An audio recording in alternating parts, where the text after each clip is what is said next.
오늘 우리에게 주시는 하나님의 귀한 말씀은 요한복음서 19장입니다. 요한복음서 19장 23절에서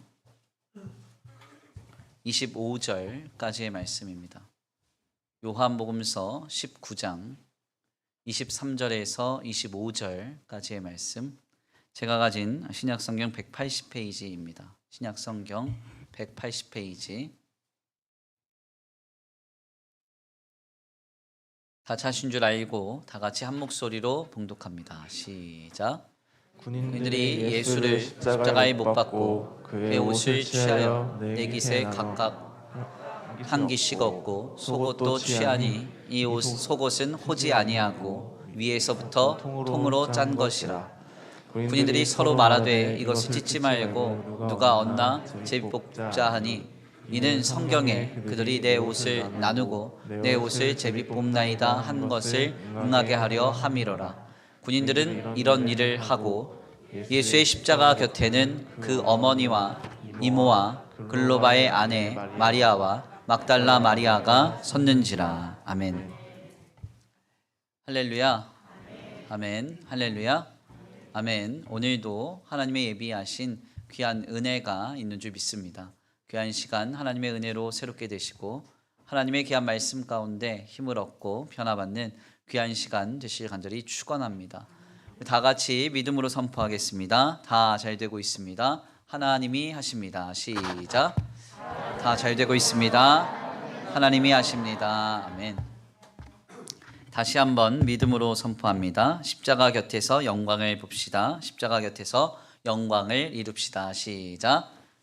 십자가 곁에서 영광을 이룹시다. 십자가 곁에서 영광을 이룹시다. 아멘. 오늘도 우리를 위하여 죽으신 거룩한 십자가를 통하여서 하나님의 놀라운 은혜와 거룩한 역사와 공급이 더하여질 줄 믿습니다. 주님의 영광으로 충만한 복된 주일 되시기를 간절히 축원합니다. 오늘은 귀한 시간 귀한 말씀을 통하여서 십자가 곁에 내 여인, 십자가 곁에 내 여인이란 제목으로 하나님의 귀한 말씀을 함께 나누고자 합니다. 올해로 우리 교회가 7번째 여리고 집회를 지내면서 너무나 감사한 것은 집회 시에 선포되는 말씀으로부터 많은 감동과 은혜와 깨달음을 얻는다는 것입니다. 여기와 더불어서 제 개인적으로 너무 감사한 것은 집회 전에 많은 강사님들과 이렇게 대담을 좀 나누면서 많은 인사이트를 얻기도 하고 또 목회에 많은 소망과 또 많은 위로를 얻기도 한다는 점이 제게는 굉장히 유익합니다. 특별히 여리고 집회의 첫 번째 강사님으로 청빙된 허영 목사님과의 대담이 인상적이었어요. 허영 목사님께서는 우이동 교회를 21년 동안 심우하시고 7년이나 일찍이 조기 은퇴를 하셨습니다. 그 이유에 대해서 여쭸어요. 왜 이렇게 일찍 은퇴하셨습니까? 그랬더니 우리 성도들도 다른 목사 빨리 경험해 봐야지 이러면서 교회와 성도들에게 유익하기 위해 7년 일찍 이렇게 은퇴하셨다고 제게 말씀하십니다. 그리고 나서 여지까지도 많은 후배 목회자들에게 귀감이 되고 많은 부분 지도하며 섬기고 계신데요. 식사를 하시면서 제게 갑자기 이런 말씀을 하는 것입니다. 성도들에게 너무 교리적으로 율법적으로 설교하지 말라고, 이것 해라 이것 하지 마라 이런 설교하지 말라고 그런 얘기를 하세요. 성도들은 지금 아픈 상처 싸매고 와서 이게 낫느냐 낫지 않느냐 여기에 관심 갖고 있는데 성도들 앉혀놓고 십계명 해석해봤자 뭐가 의미가 있냐고, 무엇이 그리 중한디 뭐 이렇게 얘기를 하시는 거죠. 네. 그러면서 교리적 설교만 자꾸 하다가 쫓겨난 목사님 이야기를 해주십니다. 이런 식으로 목회하면 쫓겨난다고, 목회 잘하라고 이런 말씀을 해주세요. 식사를 재밌게 이렇게 하면서 교제하고 있는데 느닷없이 제게 물으세요. 김 목사, 제 11계명이 뭔 줄 알아? 이렇게 묻습니다. 저는 항상 모든 질문을, 모든 이야기를 다큐로 받는 아주 좋지 않은 습관이 있는데 이 질문을 들을 때 갑자기 생각이 안 나는 거예요. 본래 우리가 알고 있는 10계명의 기준은 유대교의 기준과 루터를 포함한 로마 카톨릭의 기준, 그리고 우리가 진리로 신앙하는 개혁교회의 기준이 각각 좀 다릅니다. 그래서 오늘 우리의 기준으로는 제1계명을 너는 나 외에 다른 신을 두지 말지니라, 이게 제1계명이지만요. 유대교의 기준으로는 그렇지가 않습니다. 유대교의 기준으로는 나는 너를 애굽 땅 종되었던 집에서 인도하여 낸 여호와라. 이게 제1계명이에요. 그러니까 애굽 땅 종되었던 데에서 구원하신 여호와 하나님을 인정하는 것이 계명을 지키는 첫걸음이라는 것이죠. 뿐만 아니라 로마 카톨릭을 포함한 루터의 기준에서는 우리가 제1계명과 2계명으로 구분하여 나누어서 계명을 말하고 있는 너는 나 외에 다른 신을 두지 말라, 하나님의 형상을 만들지 말라라고 하는 이 기준을 같은 계명으로 봅니다. 그래서 하나의 계명으로 보고요. 9계명과 10계명을 오히려 둘로 나눕니다. 그래서 루터의 제9계명은 내 이웃의 집을 탐내지 말라 이고 10계명은 내 이웃의 아내와 소유를 탐내지 말라. 그래서 집과 아내 소유를 구별해서 탐내지 말 것을 구분합니다. 우리는 이 두 가지를 하나로 보죠. 그러니까 각각의 기준이 좀 다 달라요. 그런데 그럼에도 불구하고 제가 공부를 많이 해서 이런 것도 알고 있지만 제11계명은 도대체가 안 떠오르는 겁니다. 어떤 역사적인 사료로도 제가 확인한 적이 없어요. 그래서 고민하다가 진중하게 긴장하면서 말했습니다. 목사님, 저는 제11계명 모르겠습니다. 그랬어요. 그랬더니 목사님이 막 웃으시면서 그래요. 걸리지 마라. 이게 제11계명이다. 걸리지 마라. 네. 그러면서 저한테 너무 딱딱해지지 말라고, 딱딱하면 부러진다고 그런 말씀을 해 주십니다. 허영 목사님께서 제게 애정을 가지고 말씀해 주신 바의 의미를 저는 잘 알고 있습니다. 때때로 강직함은 오히려 그를 넘어지게 만듭니다. 그리고 그의 삶을 공격하는 도구가 되기도 하죠. 가끔 우울감 속에서 스스로 자책하는 분들의 모습을 보게 되는데 그분들의 공통적인 특징은 너무나 자신에 대한 기준점이 높다는 것입니다. 물론 성도에게 있어서 의를 지켜가기에 신실한 것과 강직한 것은 매우 중요한 요소입니다. 그러나 여기서 중요한 전제는 이 일은 우리가 감당할 수 있는 일이 아니라는 거예요. 내 힘과 내 의지와 내 노력으로 감당할 수 있는 것이 아니라 하나님의 은혜가 필요합니다. 아멘. 하나님의 은혜가 필요하다는 말을 다른 말로 하자면 우리의 죄인됨을 인정해야 한다는 거예요. 하나님 앞에 하나님, 나는 죄인입니다. 늘 고백해야 한다는 겁니다. 죄인이라는 말은 영어로 하면 crime, 그러니까 범죄 행위를 해서 죄인이 아니라 sin, 우리 안에 죄가 있음으로 죄인을 의미합니다. 여기서 죄란 무엇인가? 어거스틴의 표현을 빌리자면 완전한 선에 대한 결핍이에요. 즉 그러니까 완전한 선이신 하나님이 필요한 존재. 나는 하나님이 필요합니다. 이것이 바로 나는 죄인입니다 라는 표현입니다. 한 가지 분명한 점은 우리는 늘 부족하지만 하나님은 은혜를 베푸사 오늘 우리의 삶을 하나님의 거룩한 영광으로 주님의 역사의 도구로 이루어 가실 것이라는 사실입니다. 이렇게 되기 위해서는 우리가 늘 하나님께 붙어 있어야 돼요. 내 힘으로 되는 게 아닙니다. 내 의지나 내 노력으로, 내가 가진 소유나 성취로 되는 게 아닙니다. 주님께 붙어 있을 때 나는 포도나무요 너희는 가지라 하신 주님의 말씀처럼 예수님께 붙어 있을 때, 십자가 곁에 머물 때 우리가 하나님의 영광을 보게 되는 것입니다. 그러므로 이 주일에 주님께 붙어 있는, 주님의 곁에 늘 머무는 우리가 되기를 간절히 축원합니다. 하나님 앞에 늘 붙어 계심으로, 주님을 의지함으로 주님의 영광을 누리는 복된 주일 되시기를 간절히 축원합니다. 오늘 본문의 말씀은 바로 이러한 관점에서 우리에게 큰 깨달음을 줍니다. 오늘 본문의 말씀은 이제 예수님께서 십자가를 지시는 장면을 우리에게 전합니다. 저는 본문을 좀 숙고하면서 특별히 이번 주 월요일에 노회에 참여하였다가 노회 예배를 드리는 중 성만찬에 참여하고는 굉장히 큰 감동을 누렸습니다. 한 3년 만에 제가 성례를 통해서 성만찬을 경험하는 것 같아요. 지난 3년 동안 우리 교회는 또 비좁기도 하고 여러 가지 감염의 위험으로 인해서 성만찬을 지양해 왔습니다. 그런데 3년 만에 노회에 갔다가 성만찬을 참여하니까 얼마나 큰 감격이 제게 찾아왔는지 모릅니다. 그러면서 올 가을에 우리도 성만찬을 준비해서 해야 되겠다 이런 생각을 좀 했어요. 예수님이 왜 십자가를 지셨습니까? 나를 위해서 지신 것이죠. 나를 살리시기 위해서. 새벽 기도의 시간을 통해서도 나눴지만요. 6월, 그러니까 죽음의 사자가 문설주와 임방에 발린 어린 양의 피를 보고 그 담을 넘었을 때 이스라엘 백성들은 노예였던 신분에서 자유인이 되었습니다. 이는 오늘 우리에게도 역시 마찬가지입니다. 우리를 위하여 피 흘리신 예수의 피가 우리 가운데 있을 때에 인간이 도저히 감당할 수 없는 죄와 죽음의 권세는 패스오버, 우리를 넘어가게 될 것입니다. 그리고 우리를 죄와 사망의 종되었던 데에서 건져서 하나님 나라의 자녀됨의 권세를 가지고 이 땅을 호령하며 살아갈 수 있도록 우리의 신분과 본질을 바꾸시는 것이죠. 바로 이 일을 위하여 지금 우리 예수님은 십자가를 지고 계십니다. 그 놀라운 역사적인 현장을 우리가 오늘 본문 말씀을 통해서 목도하게 되는 것이죠. 그런데 이러한 놀라운 하나님의 구속 역사와는 달리 당시 예수님이 지셨던 십자가의 현장은 너무나 처참했습니다. 수도 없이 맞으셔야 했고 굉장히 수치스러움을 당하셔야 했고 오늘 본문 말씀에서도 드러나지만 로마 군정들에 있어서 이에 의해서 모든 옷을 다 빼앗기고 벌거벗김을 당한 채로 고단한 중에 십자가에 달려 죽으셔야 했습니다. 이러한 현장이 얼마나 처참했는지 예수님께서 예루살렘 성에 입성하실 때 호산나 다윗의 자손이여 하며 종려나무 가지를 흔들고 성이 진동하도록 경탄했던 무리는 온데간데 다 사라졌어요. 그리고 하나님의 아들이신 예수께서 당하시는 고난의 현장을 사람들은 철저하게 외면하고 있습니다.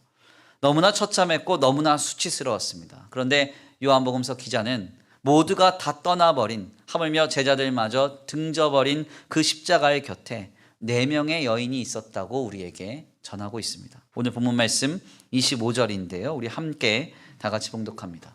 25절입니다. 함께 봉독합니다. 시작.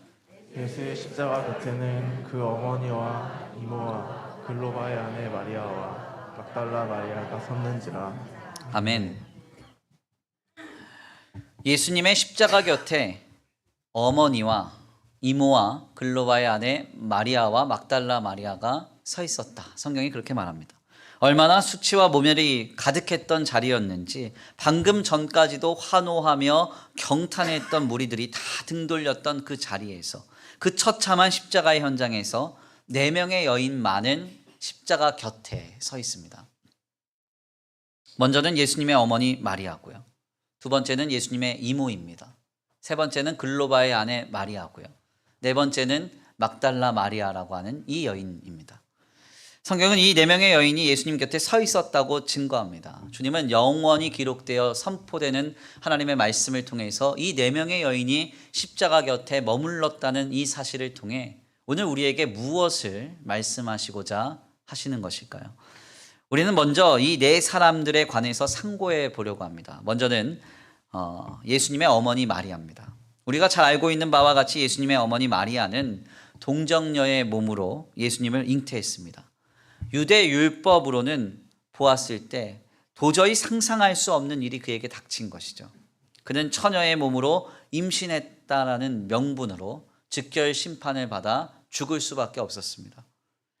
바로 이러한 현실, 하나님은 그 지옥과 같은 현실을 복음 안에서 가장 인류 역사상 영광스러운 현장으로 바꿔주셨어요. 아멘입니까? 그래서 우리는 오늘까지도 하나님의 아들인 예수께서 동정녀 마리아의 몸으로 나셨다는 사실을 고백합니다. 즉 하나님의 택한 백성들을 구원하시는 그 역사의 첫 포문을 여는 기적의 주인공으로 우리는 예수님의 어머니 마리아를 고백하고 있는 것이죠. 율법적으로는 죽어야 했지만 복음 안에서는 기적과 구원의 주인공, 그 마리아가 예수님의 십자가 곁에 있습니다. 그러니까 십자가 곁에 서 있는 여인 중 첫 번째 여인인 예수님의 어머니 마리아는 바로 율법에서 복음으로 바꾸시는 하나님 역사의 주인공이었던 것이죠. 두 번째로 십자가 곁에 서 있었던 예수님의 이모에 관해서는요, 알려진 바가 거의 전무합니다. 다만 한 가지 좀 추론해 보면 예수님께서 생전에, 공생애 중 생전에요, 예수님의 형제나 혹은 가족들에게 그리스도 되심을 인정받지 못했습니다. 이것을 좀 참고해 보면 지금 이 십자가 곁에 서 있는 이 예수님의 이모는 예수께서 그리스도 되심을 신앙하면서 주님의 십자가 곁에 머물렀다기보다는 예수님의 어머니인 마리아를 위로하기 위해서 자매로서 예수님의 십자가 곁에 머물렀을 가능성이 더 높습니다.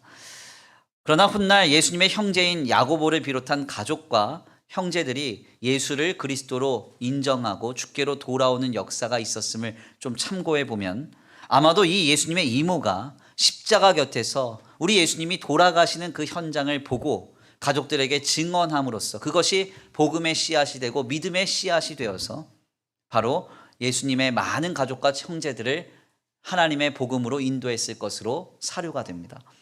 즉 십자가 곁에 서 있는 여인 중에서 두 번째 여인인 예수님의 이모는 우리 예수님께서도 공생애 그 생전에 이루지 못한 일, 즉 가족 구원을 이루는 첫 역사의 주인공이었다는 거예요. 세 번째로 십자가 곁에 서 있었던 여인은 바로 글로바의 아내인 마리아입니다. 여기서 글로바의 아내에 관해서는 많은 학설이 있지만 성경이 말하는 데까지만 좀 말을 해보면요, 아마도 여기서 말하는 글로바란 시리에 빠져서 엠마오로 가던 두 제자 중 한 사람으로 추정할 수 있습니다. 누가복음서 24장 13절에서 18절인데요. 우리 함께 다 같이 찾아서 봉독해 올려드립니다. 누가복음서 24장 13절에서 18절입니다. 함께 봉독합니다. 시작. 그날에 그들 중 둘이 예루살렘에서 25리 되는 엠마오라 하는 마을로 가면서 이 모든 된 일을 서로 이야기하더라. 그들이 서로 이야기하며 문의할 때에 예수께서 가까이 이르러 그들과 동행하시나 그들의 눈이 가리어져서 그인 줄 알아보지 못하거늘 예수께서 이르시되 너희가 길 가면서 서로 주고받고 하는 이야기가 무엇이냐 하시니 두 사람이 슬픈 빛을 띠고 머물러 서더라. 그 한 사람인 글로바 하는 자가 대답하여 이르되 당신이 예루살렘에 체류하면서도 요즘 거기서 된 일을 혼자만 알지 못하느냐. 아멘. 예수님의 십자가 곁에서 있었던 세 번째 여인 글로바의 아내인 마리아는 누구의 아내인가? 시리에 빠져서 엠마오로 가던 두 제자 중 한 사람의 아내입니다. 십자가 곁에서 예수님의 죽음을 목도했던 세 번째 여인은 자신의 남편인 글로바에게 주님의 처참했던 십자가의 죽음의 과정을 전했을 것입니다. 그리고 그 이야기를 들은 글로바는 시리에 빠져서 다른 제자와 함께 엠마오로 떠났던 것이죠. 그 길에서 부활하신 예수님을 만났고 결국 부활의 증인으로서 그는 쓰임을 받게 된 것입니다.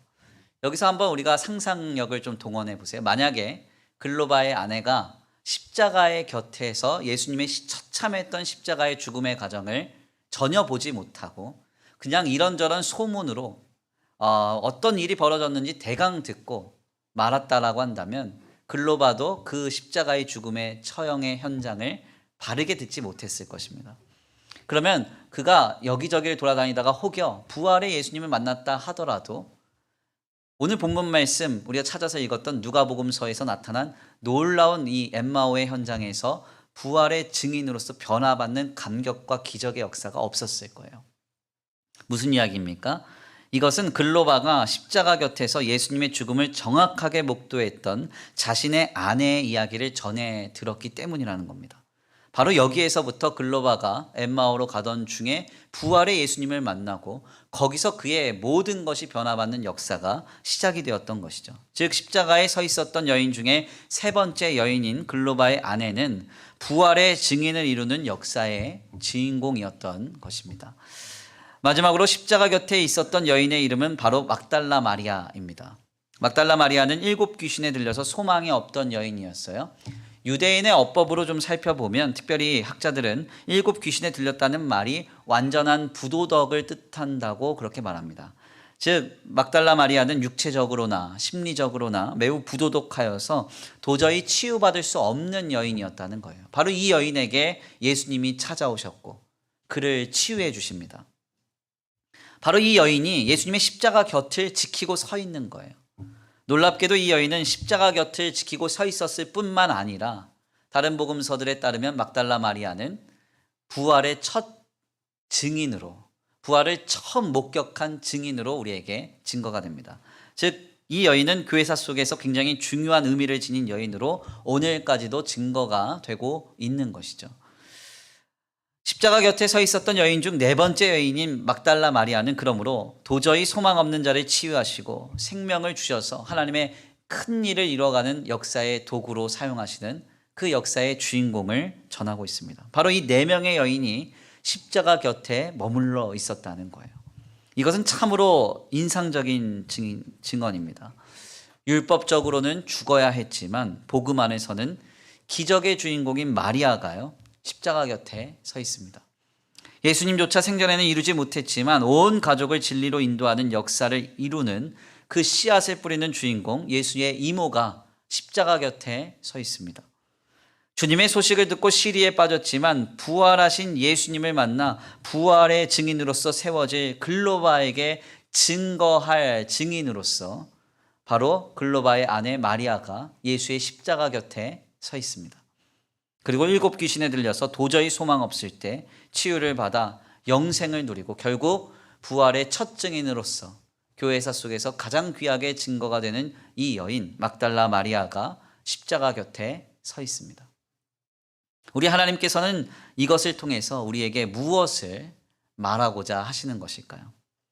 우리의 눈과 감각으로 보고 경험하기에는 아무리 비참한 십자가라도 그 십자가 곁에 머물 때 어떤 기적과 어떤 은혜와 어떤 역사가 있을지 오늘 우리에게 약속하고 계시는 거예요. 아멘입니까? 세상적으로 볼 때 그리고 물질적으로 볼 때 아무리 어렵고 힘겨우며 엄혹한 상황이라도 우리가 예수 그리스도의 십자가 곁에 머문다면 이 네 여인이 경험한 그 역사가 오늘 우리 가운데 임하여질 줄 믿습니다. 예수의 어머니 마리아, 율법적으로는 죽어야 했으나 복음으로 나를 살리실 거예요. 예수의 이모, 예수님께서도 도저히 생전에 이루지 못했던 그 일이라 할지라도 십자가에 붙어있는 나를 통하여 하나님이 일하실 것입니다. 글로바의 아내 마리아, 시리에 빠진 나를 일으켜 세우셔서 주님은 나를 주의 제자로 삼으실 거예요.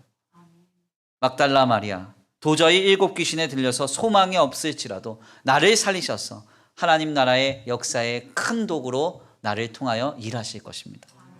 우리는 지금 그 역사를 보고 있는 거예요. 모두가 다 떠나버린 자리에서 십자가 곁에 머물렀던 이 네 여인이 얼마나 하나님이 크게 그들을 사용하셨는지, 하나님이 얼마나 그들을 통하여 하나님의 나라를 이루셨는지, 하나님의 역사와 하나님의 영광을 이루셨는지를 우리에게 증거하고 계시는 것입니다. 오늘 이 주일 아침에 우리는 그 역사를 소망하며 결단해야 합니다. 내 눈으로 보기에 어떠하든지, 내 귀로 듣기에 어떠하든지, 그리고 우리가 감각하기에 어떠하든지 예수 십자가 곁에 머물리라. 결단하셔야 돼요. 나를 위하여 피 흘리시고 나를 위하여 죽으사 나를 살리시고 내 신분과 본질을 바꾸신 그 예수님의 십자가를 붙들고 살며 그 예수님의 십자가 곁에 머물겠다고 지금 결단하셔야 돼요. 지금 십자가 곁에 머금으로써 이 네 여인이 누렸던 그리고 감당했던 모든 역사와 기적이 오늘 우리 가운데 임하여지기를 간절히 축원합니다. 그렇다면 여기까지의 말씀을 나눌 때 우리에게 고민되는 주제가 있습니다. 어떻게, 항상 어떻게가 중요해요. 어떻게 예수님의 십자가 곁에 머물 수 있는가? 어떻게 하면 예수님의 십자가를 떠나지 않을 수 있는가? 하는 것입니다. 내 상황과 환경 속에서 예수님의 십자가 곁을 떠나면 안 된다. 누구나 다 압니다. 힘들고 어려울 때 나를 위하여 십자가 지신 예수님의 십자가를 떠올리고 생각하고 묵상하고 마음에 품고 살아가는 것 얼마나 중요한 일인지 몰라요. 그리고 어떤 이들은 그래서 부단하게 십자가를 묵상하며 말씀과 기도로 열심을 내기도 합니다. 이게 얼마나 중요하고 얼마나 시급한 일인지 다 알고 있어요. 그렇지만 마음은 원이로되 육신이 약해서 이게 잘 안 되는 거예요. 우리는 어떻게 오늘 본문 말씀의 내 여인과 같이 수치와 모멸이 가득한 자리라도 떠나지 않고 예수 십자가 곁에 머물 수 있을까요? 우리는 그 해답을 요한복음서 기자가 들려주는 증언을 통해서 확인해 보고자 합니다. 다시 한번 25절 말씀 읽어보겠습니다. 함께 봉독합니다. 시작. 예수의 십자가 곁에는 그 어머니와 이모와 글로바의 아내 마리아와 막달라 마리아가 섰는지라. 아멘. 아멘. 우리가 25절 말씀을 읽을 때요, 오늘 우리의 시각으로 읽으면 예수님이 십자가를 지실 때 그 곁에 4명의 여인이 있었구나 하고 그냥 지나치고 맙니다. 누가 있었나요? 예수님의 어머니 마리아, 예수님의 이모는 이름이 잘 알려져 있진 않은데 다른 복음서 누가복음서를 보면 아마 살로메였을 것이다 이렇게 추론을 할 수 있어요. 그리고 글로바의 아내 마리아, 막달라 마리아가 서 있었구나 하고 그냥 지나칩니다. 그런데 우리가 오늘 우리의 시각이 아니라 예수님 당시의 문화와 사회를 바탕으로 본문을 좀 읽어보면 뭔가 의미심장하다는 사실을 깨닫게 돼요. 이를 위해서는 이번 가을 대신방을 통해서 몇몇의 구역들과 함께 나눴던 성경에 증거되는 숫자의 개념을 통한 메시지와 그리고 마리아라고 하는 이름의 의미를 전제할 필요가 있습니다. 먼저는 성경에서 나타나는 숫자의 좀 상징성입니다. 요 근래 이제 하도 종말론주의자들이 뭐 득세를 해가지고 제가 여러 번 반복을 합니다. 제가 설교를 준비하면서 자주 들어가는 성경 번역 사이트에도 배너가 달렸어요. 2027년에 예수님 오신대요. 그래가지고 준비해야 된대요. 2027년에 오면 어떻고, 오늘 오시면 어떻고, 그리고 2270년에 오시면 어떻습니까? 항상 우리는 주님 앞에 서는 자로서 살아가면 되는 것이죠. 아멘. 근데 아무튼 그래서 지겹겠지만 많이 들으신 분들은 한 번 더 계속 반복합니다. 오늘 우리는 4라는 숫자를요, 동양적인 정서 속에서 이게 좋은 숫자가 아니다 이렇게 생각을 해요. 죽을 4. 그래서 병원에도 4층은 없고 F층만 있어요. 그렇죠? 그렇지만 이제 성경적인 정서 안에서는 4라는 숫자는 굉장히 긍정적인 숫자입니다. 지구가 네모나다고 생각했어요. 동서남북. 그래서 배를 타고 쭉 가다 보면 똑 떨어져 죽는다고 생각했습니다. 그래서 동서남북을 기조로 한 4라는 숫자는 성경에서 긍정적인 숫자로 의미됩니다. 요한계시록서를 보면은 세상에 각 모서리를 천사가 잡고 있다가 바람을 불어서 재앙이 불어오는 현장이 우리에게 전해지는데 그 천사의 숫자가 몇 명이에요? 4명이에요. 4명. 왜 하필 4천사예요? 세상의 끝을 잡고 있기 때문에 그렇습니다. 4라는 숫자는 세속적인 완전을 뜻합니다.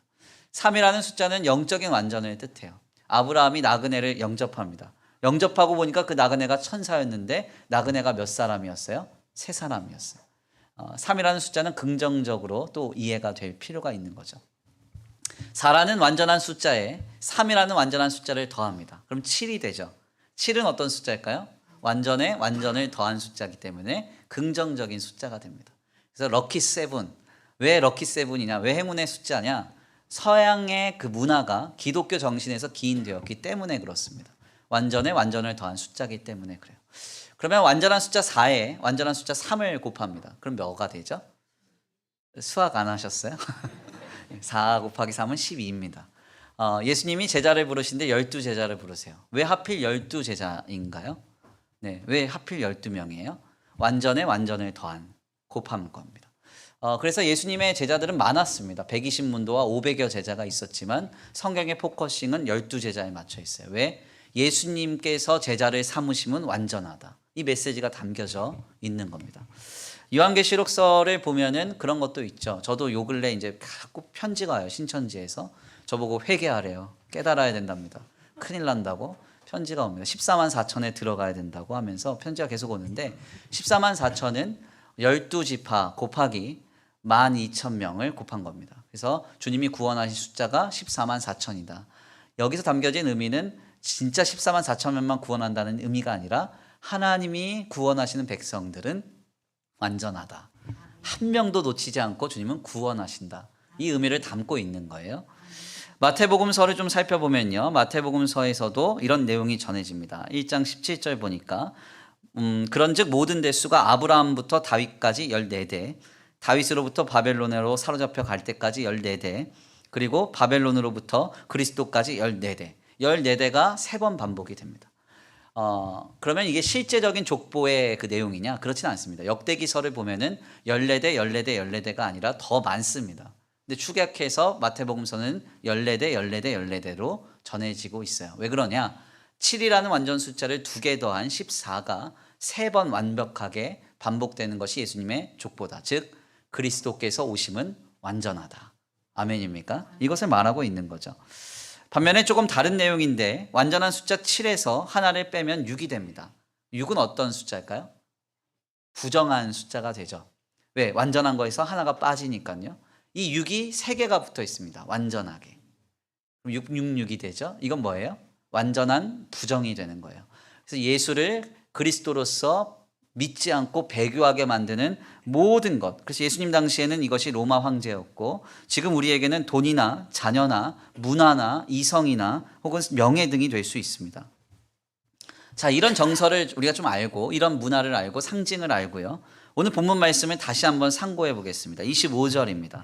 함께 봉독합니다. 시작. 예수의 십자가 곁에는 그 어머니와 이모와 글로바 아내 마리아와 막달라 마리아가 섰는지라. 아멘.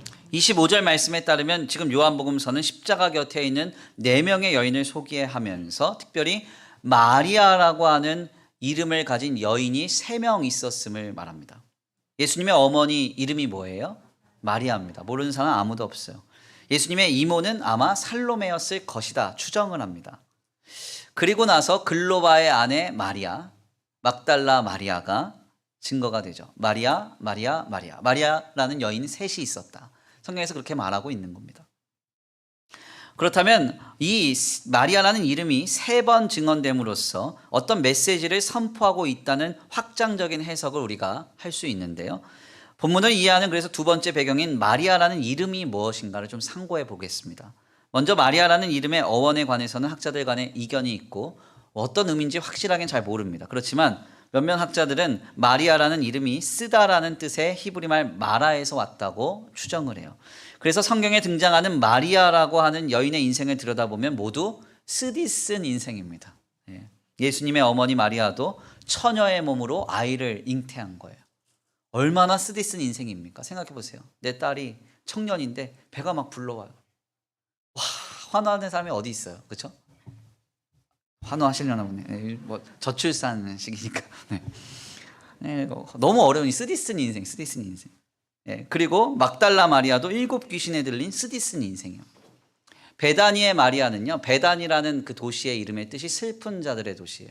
가난한 사람들 모여 살던 도시, 달동네 같은 데거든요. 거기서 부모도 없이 3남매가 몰려 살았어요. 쓰디쓴 인생, 험난한 인생이었어요. 그러니까 이 쓰디쓴 인생의 마리아가 예수님을 만남으로 기쁨의 인생으로 바뀌었다. 이런 해석을 합니다. 이것도 참 은혜로운 해석이죠. 또한 어떤 이는 마리아라는 이름이 미리암에서 왔다고 말하면서 미리암을 히브리식으로 읽으면 불순종의 저항적인과 같은 부정적인 의미라고 말합니다. 실제로 마리아라고 이름하는 사람들을 보면 율법적으로 다 흠이 있는 사람들이에요. 예수님의 어머니도 그렇고 막달라 마리아도 그렇고 베다니의 마리아도 다 율법적으로 흠과 티가 있는 사람입니다. 특별히 이러한 마리아라고 하는 이름의 해석 중에서 그러나 중론은 무엇인가 하냐면 이 마리아의 이름이 히브리어인 미리암에서 왔지만 실상 모세의 누이인 미리암은 애굽에서 태어났기 때문에 이것을 애굽식으로 해석해야 된다는 입장입니다. 미리아라고 하는 이 말을요, 애굽식으로 해석하면 놀랍게도 높다, 존귀하다, 영광스럽다라는 뜻이 됩니다. 바로 이 미리암에서 마리아라는 이름이 기원된 거죠. 그래서 지금도 마리아라는 이름은 높다 혹은 영광스럽다, 존귀하다라는 의미로 이렇게 해석이 됩니다. 특별히 카톨릭 국가인 남미에 가보시면 여성 10명 중에 6명 이상의 이름이 다 마리아예요. 그래서 길거리 지나다니시다가 마리아 이렇게 소리 지르면 6명이 돌아봐요. 10명 중에. 거의 대부분의 여성의 이름이 마리아입니다. 마리아는 높고 존귀하며 영광스러운 의미를 담는 이름으로 우리에게 나타나고 있어요. 바로 이 이름이 십자가 곁에서 3번 증거됩니다. 왜 굳이 요한복음서는 예수님의 십자가 곁에 예수님의 어머니인 마리아가 있었다, 글로바의 아내인 마리아가 있었다, 더 나아가 막달라 마리아가 있었다, 이렇게 말하고 있을까요? 그 이유는 간단합니다. 예수님의 십자가는 마리아다, 완전한 영광이다 말하고 있는 거예요. 아멘. 눈으로 보기에는 감히 상상할 수도 없는 비참한 십자가지만 우리 주님 말씀하세요. 영광스럽다. 완전한 영광이 바로 예수님의 십자가라는 거예요. 바로 여기에서 우리가 예수 십자가 곁을 떠나지 않을 수 있는 방법을 깨닫게 됩니다. 어떻게 우리가 모든 순간에 예수님 십자가 곁을 떠나지 않을 수 있을까요? 우리의 관점이 바뀌어야 돼요. 육신의 눈으로는 처참한 십자가를, 세속적인 기준으로 볼 때는 아무 볼 것도 없는 예수의 십자가를 마리아, 완전한 영광으로 볼 수 있는 우리의 시야가 열려져야 되는 거예요. 아멘. 돈이 내게 영광이 아니에요. 어떤 성취나 어떤 많은 것들을 이루고 나타내며 즐기는 우리의 삶의 많은 행복과 쾌락이 영광이 아닙니다. 무엇이 영광입니까? 예수 십자가가 영광이에요. 나를 위하여 피 흘리시고 나를 위하여 죽으사 내 신분과 본질을 바꾸신 그 예수 십자가가 가장 영광스럽고 가장 존귀하며 가장 완전하다. 이것을 우리가 믿고 바라볼 때 예수 십자가 곁을 떠나지 않을 수 있는 것입니다. 아무리 고통스러운 과정이라도 그 길이 완전한 영광을 이루는 길임을 안다면 그 길에서 떠날 사람 아무도 없습니다. 왜 그렇습니까? 그 길만이 완전한 영광을 이룰 수 있기 때문에 그렇죠.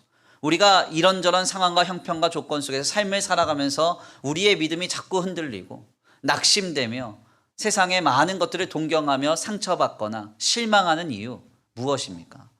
나를 위하여 죽으신 예수 십자가보다 더 영광스러운 게 있기 때문에 그래요. 나를 위하여서 모든 것 내어주시고 내 신부를 바꾸신 그 예수 십자가보다 더 가치 있고 더 높고 존귀한 것이 있기 때문에 그렇습니다. 지금 우리는 예수님의 십자가를 가장 영광스럽게 바라보는 그 관점이 회복되어야 합니다. 그래야 예수 십자가를 떠나지 않을 수 있어요. 코로나 시기를 지내면서요, 오늘 우리의 신앙생활은 세상의 손가락질을 당하고 교회와 성도들의 조롱거리가 되는 상황에 직면했습니다. 국민일보에서 얼마 전에 발표한 자료에 따르면 약 3년 새에 모든 교단의 교인들이 20에서 30%가량 감소되었다고, 즉 교인들이 교회를 떠났다는 결과가 나타났습니다. 이제 전국에 있는 신학교 중에 대부분이요 다 미달입니다. 젊은 세대들이 목사가 되지 않겠다고 말해요. 신학교들이 다 비상이에요. 운영이 되지 않아요. 왜? 학생들이 들어오지 않으니까. 그러니까 어떻게 하느냐, 나이 많이 든 만학도들을 이렇게 유치를 해요. 우리 장로님들, 권사님들 말씀 배우고 싶잖아요. 그래서 신학교를 가요. 가면 말씀은 안 알려주고 신학을 가르쳐줘요. 죄송합니다. 그러니까 이게 전국에 있는 신학교가 다 미달이에요. 가지 않겠다는 거예요. 왜 이렇게 돼버렸어요? 우리의 신앙생활이 예수 십자가가 모두가 떠나는 십자가가 돼버린 거예요. 오늘 본문 말씀을 통해서 우리 예수님 말씀하세요. 뭐라고 말씀합니까? 예수 십자가가 마리아, 마리아, 마리아. 가장 영광스럽다. 가장 존귀하다. 가장 높다. 이것을 말씀하고 계십니다. 오직 십자가 곁을 떠나지 않을 때 율법적으로 죽어야 하지만 복음으로는 나를 살리시는 하나님의 역사를 우리가 경험하게 될 것입니다. 도저히 이루어질 수 없는 일들까지도 십자가에 붙어있는 나를 통하여 이루시는 하나님을 경험하게 될 것입니다. 시리에 빠져 하나님께서 시리에 빠진 나를 일으켜 세우시고 도저히 소망 없는 나를 살리셔서 부활의 큰 증인으로 나를 크게 들어 쓰실 것입니다. 이런 일을 위해서 우리는 십자가를 떠나서는 안 돼요. 예수님의 십자가의 곁에 머물러야 됩니다. 어떻게 이 일이 가능합니까? 세상과 사람과 물질이 어떻게 평가하든지 우리의 가장 큰 영광은 예수 십자가다. 우리의 가장 큰 존귀는 예수 십자가다. 이런 중심을 회복해야 될 줄 믿습니다. 예수 십자가 곁에 머금으로 주님의 영광과 역사를 누릴 수 있는 저와 우리 성도들 모두가 되시길 간절히 축원합니다. 귀한 말씀을 정리하겠습니다. 우리는 본문 말씀을 통하여서 예수의 제자들마저 모두 다 도망가 버린 처참한 십자가 곁에 서 있었던 4명의 여인의 모습을 봅니다. 왜 요한복음서에서는 십자가 곁에 마리아, 마리아, 마리아라 이름하는 세 여인이 있었음을 말하고 있을까요? 주님은 이 모습을 통해서 우리를 도전하십니다. 뭐라고 말씀합니까? 예수 십자가만이 가장 완전한 영광이다. 가장 존귀하다. 주님 말씀합니다. 그리고 십자가 곁을 떠나지 말라. 주님 말씀하고 계세요. 십자가 곁을 떠나지 않을 때 율법적으로 죽어야 되지만 복음으로 나를 살리시는 역사를 경험하게 될 것입니다. 도저히 이루어질 수 없는 일까지도 예수 십자가에 붙어있는 나를 통하여 이루실 것입니다. 시리에 빠진 나를 일으켜 세우셔서 주님은 제자를 삼으시고 도저히 7 귀신에 들려 소망 없는 자라도 살리사 부활의 첫 증인으로 하나님의 역사의 도구로 쓰실 것입니다. 이 놀라운 역사의 주인공 되시길 간절히 축원합니다. 예수 십자가만을 가장 귀한 것으로 가장 영광으로 여기고 그 십자가 곁에 머금으로 주님의 영광과 역사를 누리시길 간절히 축원합니다. 우리 이 시간 귀한 말씀 붙들고 함께 기도하겠습니다. 먼저 찬양으로 결단하겠는데요. 무엇이 변치 않아 내 소망이 되며 무엇이 한결같아 내 삶을 품으리. 그 누가 나를 만족해 해 내 영이 쉬며 내 영이 어떻게 기쁠 수 있습니까? 십자가, 예수 십자가 그 그늘 아래에 내 소망이 있고 내 생명이 있습니다. 우리 이 시간 함께 고백하겠습니다.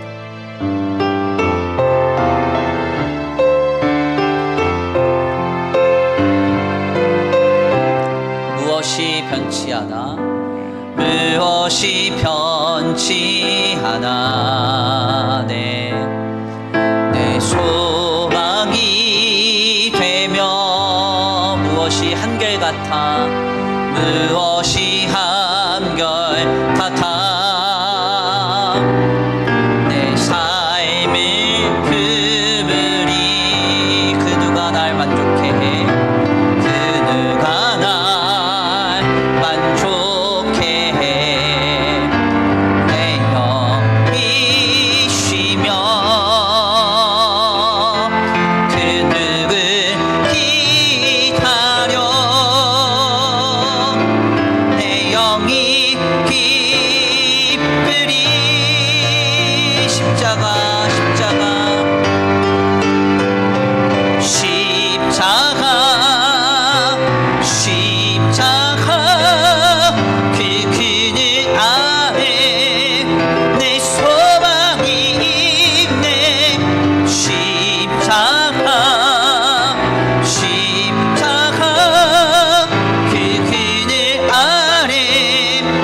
무엇이 변치 않아. 우리의 소망 십자가밖에 없습니다. 내 소망이 되면 무엇이 한결같아. 무엇이 한결같아. 내 삶의 그물이 예수 십자가만이 유일합니다. 그가 날 만족해 해. 내 영이시며 그 누굴 기다려. 내 영이 기쁘리. 십자가밖에 없습니다. 십자가 그 그늘 아래 내 세왕이 있네. 십자가 그 그늘 아래 내 생명이 있네. 십자가밖에 없습니다. 십자가 그 그늘 아래 내 소망이 있네. 십자가 그 그늘 아래 내 생명이 있네. 마지막으로 두 손 높이 들고 십자가 고백합니다. 십자가 그 그늘 아래 내 소망이 있네. 십자가 그 그늘 아래 내 생명이 있네. 아멘. 우리 이 시간 함께 기도하기 원합니다. 하나님, 그렇습니다. 예수 십자가가 마리아 가장 완벽하고 가장 완전한 존귀와 영광인 줄 믿습니다. 아버지, 세상을 보며 사람을 보며 물질을 보며 허탄한 것을 마음에 품으며 동경하며 살아가는 우리 인생이 되지 않게 하시고 가장 완전한 영광이요 가장 완전한 존귀인 예수 십자가를 붙들고 그 곁에 머물게 하여 주시옵소서. 거기서 소망을 얻고 거기서 생명을 얻고 거기서 위로와 힘과 능력을 얻게 하여 주옵소서. 우리 다같이 귀한 말씀 붙들고 주여 한번 부르시고 기도합니다. 주여 한번 부르시고 기도합니다. 주여. 사랑과 은혜가 많으신 하나님, 감사합니다. 오늘 귀한 시간 귀한 자리로 인도하여 주셔서 하나님 앞에 나와 아버지 귀한 말씀 상고하며 다시 한번 주님 앞에 머리 숙여 기도합니다. 하나님, 그렇습니다. 하나님, 그렇습니다. 아버지, 세상에 많은 가치들이 영광스러운 것이 아니라 물질의 많은 요소들이 아버지 가장 완전한 존귀가 아니라 예수 십자가가 나를 위하여 피 흘리시고 나를 위하여 죽으사 하나님의 아들이 나를 구원하신 그 자리가 가장 존귀하며 가장 완전한 영광임을 믿습니다. 주님, 이 시각이 이 관점이 회복되게 하여 주시옵소서. 주여 주여 주여 주여 주여 주여 주여 주여 주여. 아버지, 이 시간 기도합니다. 간구하며 소원합니다. 주님, 나를 붙드사 나를 새롭게 하소서. 주여 주여 주여. 아버지, 예수 십자가 곁에 항상 머물게 하옵소서.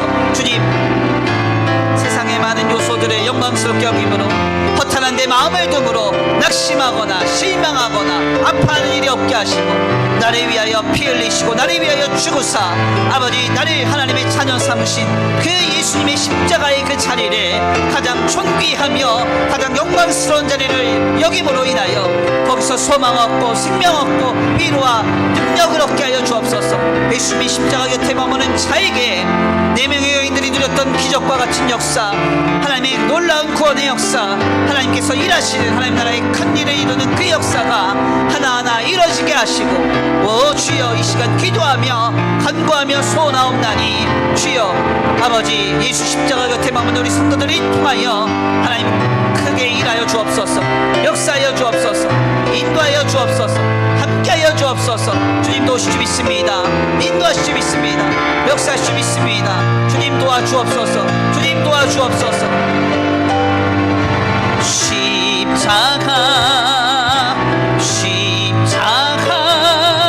그 그늘 아래 내 소망이 있네. 십자가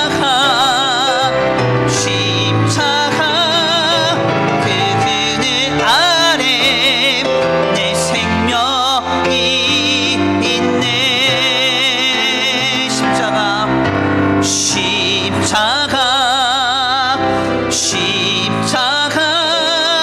그 그늘 아래 내 소망이 있네.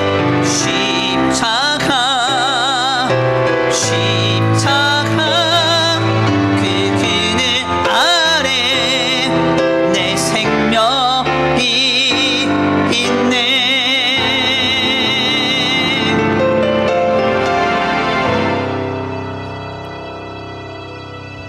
사랑과 은혜가 많으신 하나님 감사합니다. 오늘 귀한 자리로 주님 인도하여 주셔서 하나님 앞에 나와 귀한 말씀 상고케 하시니 감사합니다.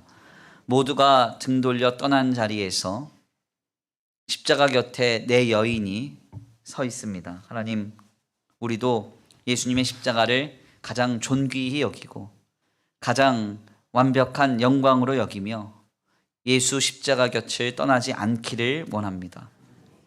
세상과 사람과 물질의 많은 요소들 속에서 우리의 마음이 허탄한데 마음을 둠으로 인하여 상처받거나 낙심하지 않게 하시고 나를 위하여 피 흘리시고 나를 위하여 죽으사 나를 하나님의 자녀 삼으신 그 거룩한 예수 십자가의 자리를 우리의 삶의 오직 유일한 위로와 소망과 능력과 영광으로 삼으며 우리의 삶을 믿음으로 세워가게 하여 주시옵소서. 십자가 곁을 떠나지 않는 성도들의 아름다운 신앙을 통하여서 주님 크게 일하실 줄 믿습니다. 아버지, 율법으로는 죽어야 했으나 복음 안에서 기적과 구원의 역사의 주인공 되었던 마리아처럼 우리를 사용하여 주시옵시고 예수께서도 공생의 생전에 이루지 못했던 일을 감당하는 그 복음의 씨앗을 뿌렸던 예수 이모의 삶이 오늘 우리의 삶이 되게 하여 주시옵소서. 글로바의 아내처럼 막달라 마리아처럼 시리에 빠졌을 때 낙심하여 소망 없었을 그때 우리를 일으켜 세우시는 하나님의 기적과 은혜와 역사를 우리 모두가 십자가 곁에서 누리게 하여 주시옵소서. 오늘 귀한 주일 주님 앞에 십자가 곁을 떠나지 않고자 열심을 내어 이곳에 와서 예배하는 거룩한 발걸음과 각 처소 위에 복의 복을 더하여 주시옵시되 주님, 한 주간의 삶을 주님께 의탁합니다.